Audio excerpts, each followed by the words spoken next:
കുട്ടി ഒന്ന് നോക്കുക. വേണ്ട. പിന്നെ ആർക്ക് വേണ്ടിയാ മോളെ ഞാനിത് വാങ്ങിച്ചോണ്ട് വന്നു? ഒരു നുള്ളു പൊന്നിനെ എന്റെ കുട്ടി ആഗ്രഹിച്ചിട്ടുള്ളൂ. അതുപോലും വാങ്ങിച്ചു തരാൻ കഴിയില്ല അച്ഛാ. ഞാൻ എന്തിനാ ജീവനോട് ഇരിക്കണം? അതിന് അച്ഛന്റെ ഹാർമോണിയം വിൽക്കണമായിരുന്നോ? ഞാൻ എന്തോ പൊട്ടത്തരം വിളിച്ചു പറയണ കേട്ടിട്ട് ആ ഹാർമോണിയം വെറുതെ ചുണ്ടി പിടിപ്പിക്കാൻ എന്തെങ്കിലും പറയുന്നല്ലാതെ എനിക്കറിയാം, നന്നായിട്ടറിയാം അച്ഛൻ അതിനോടുള്ള ബന്ധം. ഓ, അതിലെന്താ അത്ര ബന്ധം? ഈ ഭൂമിയിൽ സ്വന്തമൊന്നും ബന്ധമൊന്നും പറയാൻ ആകെയുള്ളത് എന്റെ മോള് മാത്രം. അതിലും വലുതാ ആ പഴയ ഹാർമോണിയം.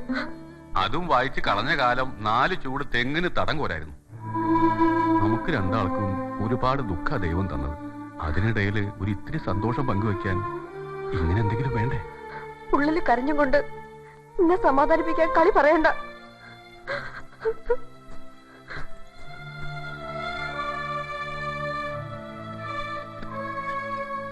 എന്താ എന്റെ ശിവനെ ഞാനിനി വേണ്ടേ?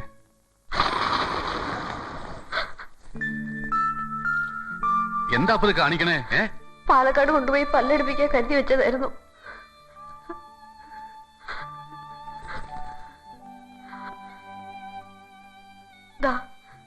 ഇത് കൊണ്ടുപോയി കൊടുത്തിട്ട് ആ ഹാർമോണിയം തിരിച്ചു വാങ്ങിക്കൂ.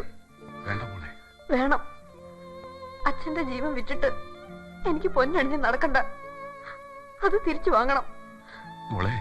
പോവാൻ ബുദ്ധിമുട്ടാണെങ്കിൽ പറയുക. ഉണ്ണിമായ പോവും. ഇപ്പൊ ഈ രാത്രിയില്.